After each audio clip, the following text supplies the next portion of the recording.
اعوذ باللہ من الشیطان الرجیم بسم اللہ الرحمن الرحیم۔ سورہ توبہ آیات نمبر 37 تا 42 میں جنگ میں حرمت والے مہینوں کا احترام کرنے کی تاکید جو ابراہیم علیہ السلام کی یادگار ہیں۔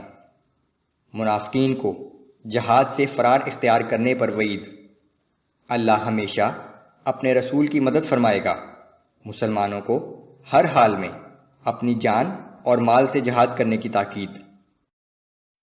اعوذ باللہ من الشیطان الرجیم۔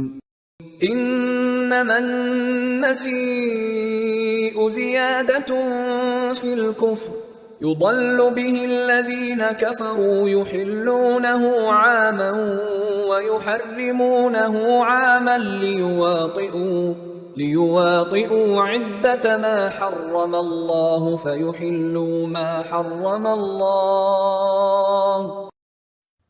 حرمت والے مہینوں کو آگے پیچھے ہٹا دینا کفر میں اضافہ ہے، جس سے یہ کافر لوگ گمراہی میں مبتلا کیے جاتے ہیں کہ وہ ایک سال حرام مہینے کو حلال کر لیتے ہیں اور کسی سال اسے حرمت والا قرار دے ڈالتے ہیں، تاکہ جن مہینوں کو اللہ نے حرمت والا قرار دیا ہے ان کی گنتی پوری کر لیں، پھر جو مہینے اللہ نے حرام قرار دیے ہیں انہیں حلال کر لیتے ہیں۔ زین لهم سوء اعمالهم، ان کے برے اعمال ان کے لیے خوشنما بنا دیے گئے ہیں۔ واللہ لا يهدی القوم الکافرین، اور اللہ ایسے منکرین حق کو ہدایت کی توفیق نہیں دیا کرتا۔ قریش مکہ جنگ و جدل اور خون کے انتقام لینے کی خاطر کسی حرام مہینے کو حلال قرار دے لیتے تھے اور اس کے بدلے میں کسی حلال مہینے کو حرام کر کے حرام مہینوں کی تعداد پوری کر دیتے تھے۔ دوسری صورت یہ تھی کہ قمری سال کو شمسی سال کے مطابق کرنے کے لیے اس میں قبیصہ کا ایک مہینہ بڑھا دیتے تھے تاکہ حج ہمیشہ ایک ہی موسم میں آتا رہے اور وہ ان زحمتوں سے بچ جائیں جو قمری حساب کے مطابق مختلف موسموں میں حج کے گردش کرتے رہنے سے پیش آتی ہیں۔ یا ایہا الذین آمنوا ما لکم اذا قیل لکم انفروا فی سبیل اللہ اثاقلتم الى الارض۔ اے ایمان والو، تمہیں کیا ہو گیا ہے کہ جب تم سے کہا جاتا ہے کہ چلو اللہ کی راہ میں جہاد کے لیے باہر نکلو تو تمہارے قدم زمین سے چمٹ جاتے ہیں۔ پس منظر میں سن 9 ہجری کے دوران غزوہ تبوک ہے، جب موسم بھی شدید گرمی کا تھا، فصل کے پکنے اور کٹنے کا زمانہ بھی قریب تھا اور سفر بھی خاصا دور دراز کا تھا۔ رضیتم بالحیاة الدنیا من الآخرہ، کیا تم آخرت کے مقابلے میں دنیا کی زندگی پر رضامند ہو گئے ہو؟ فما متاع الحیاة الدنیا فی الآخرة الا قلیل، دنیا کی زندگی کے فائدے تو آخرت کے مقابلے میں بہت ہی کم ہے۔ یاد رکھو کہ دنیاوی زندگی کا متاع اور عیش و آرام آخرت کے مقابلے میں کچھ بھی نہیں۔ الا تنفروا يعذبكم عذابا أليما ويستبدل قوما غيركم ولا تضروه شيئا۔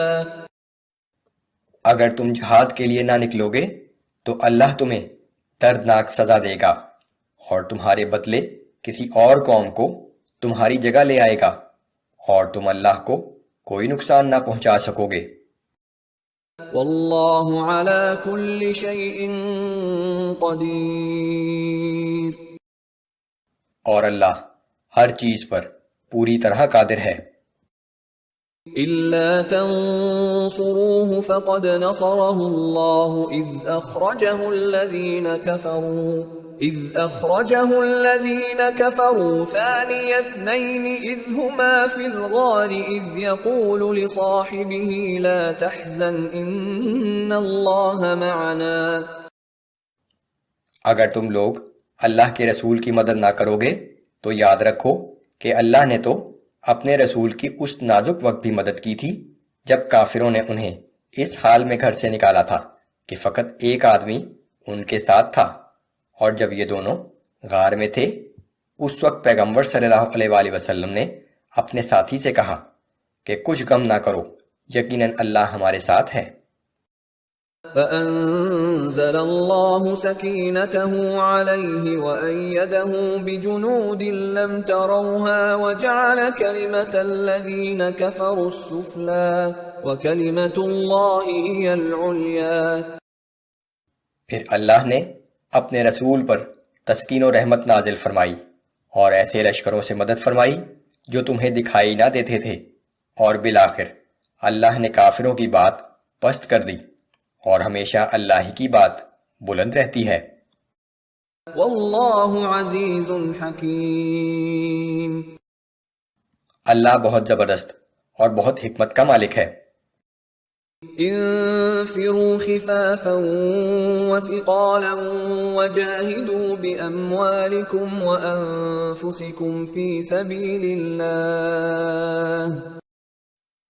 اے مسلمانوں، خواہ تم ہلکے ہو یا بھاری، جس حال میں بھی ہو جہاد کے لیے نکلو، اپنے مال اور جان سے اللہ کی راہ میں جہاد کرو۔ ذالکم خیر لکم ان کنتم تعلمون۔ یہی تمہارے لیے بہتر ہے اگر تم کچھ سمجھ رکھتے ہو۔ لو كان عرضا قريبا وسفرا قاصدا لاتبعوك ولكن بعدت عليهم الشقة۔ اے پیغمبر صلی اللہ علیہ وآلہ وسلم، اگر ان لوگوں کو کوئی آسانی سے حاصل ہونے والا دنیاوی فائدہ نظر آتا اور سفر بھی آسان ہوتا تو یہ لوگ ضرور آپ کے ساتھ جاتے، لیکن ان کے لیے تو یہ سفر بہت لمبا اور کٹھن ہو گیا ہے۔ وَسَيَحْلِفُونَ بِاللَّهِ لَوْ اسْتَطَعْنَا لَخَرَجْنَا مَعَكُمْ يُهْلِكُونَ أَنفُسَهُمْ۔ ان قریب یہ لوگ اللہ کی قسمیں کھا کر کہیں گے کہ اگر ہم میں قوت اور طاقت ہوتی تو ہم یقیناً آپ کے ساتھ نکلتے۔ ان منافقین کا ذکر ہے جنہوں نے جھوٹے عذر پیش کر کے رسول اللہ سے جنگ میں نہ جانے کی اجازت لے لی تھی۔ يهلكون أنفسهم والله يعلم إنهم لكاذبون۔ یہ لوگ خود ہی اپنی جانوں کو ہلاکت میں ڈال رہے ہیں، اور اللہ جانتا ہے کہ یقیناً وہ جھوٹے ہیں۔